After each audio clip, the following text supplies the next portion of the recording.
काँग्रेस पक्षान Sanquelim constituency candidate म्हणून म्हाका सिलेक्ट केला आणि आयज देवाचो आशीर्वाद घेवन प्रचाराक सुरवात केला।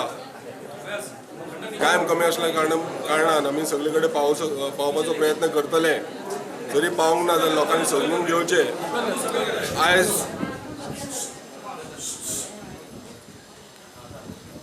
आयज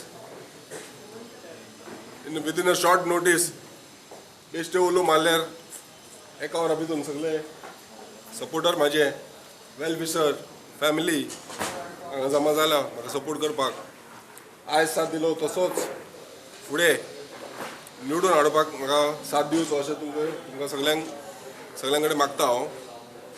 हो निवडून येयले जाल्यार म्हाजो एकल्याचो विजय आसचो मात आमचो सगळ्यांचो विजय आसतलो हेजी तुमकां खात्री दिता।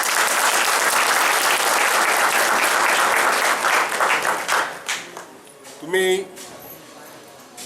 कितलेशे आमदार पयले आसतले सांखळीन, वेगवेगळे पक्षाचे पयल्या, BJPचे पयले, MGPचे पयले, सगळ्यांक तुम्ही चान्स दिवन पयलो। हांव मतदारसंघाक सांखळी मतदारसंघाच्या सगळे मतदारांक विनंती करून सोदता की आयज नवो चेहरो, नई सोच, नई उमेद घेवन हांव तुमच्या सगळ्या मुखार येयल्लो आसा। एकदा चान्स दिवन पळया आनी हांव कितें बदल करूं शकता हे तुमी करून दाखयतलो हे तुमकां पळोवपाक मेळटलें। सांखळीचो विकास, सांखळी कॉन्स्टिट्युएन्सीचो विकास, गांवांगांवान आनी कोपऱ्यान प्रत्येक वार्डाचो विकास हेच माझे ध्येय आसतलें। हे तुमकां गॅरंटी दिता की सांखळीचो विकास आमी केला, तुमी सगळ्यांनी पयलो आसतलो। हेच विकास धरून फुडें हांव सबंद सांखळी कॉन्स्टिट्युएन्सीचो विकास करपाचे यत्न प्रयत्न करतलो।